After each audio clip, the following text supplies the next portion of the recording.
табличке прилагаются различного рода атрибуты. Ну, естественно, диплом. Это такой поощрительный знак, знак качества, о том, что у вас все прекрасно и хорошо. Самое главное, командирские часы. Он командир у вас. Удачи и счастья вам. Мы сегодня являемся свидетелями очень хороших событий.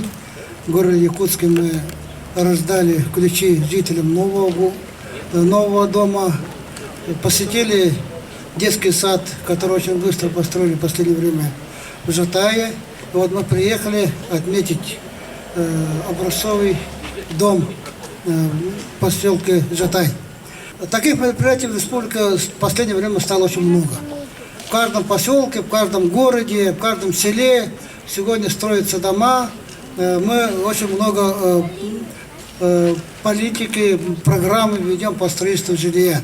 Притом не только строительство жилья нового, но еще и политику переселения из аварийного жилья. Этому является свидетельство и то, что происходит в Жатае.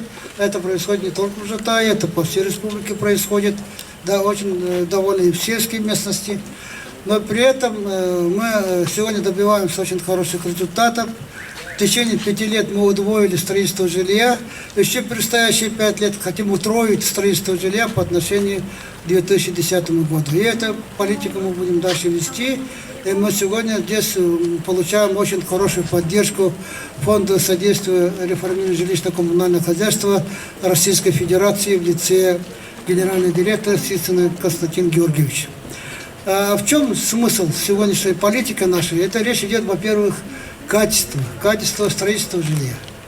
И самое главное сегодня не только строительство жилья, еще и качественное содержание жилья. Мы сегодня все-таки бьемся за то, чтобы в наших населенных пунктах был порядок, и вот Жатайцы это очень хорошо понимает.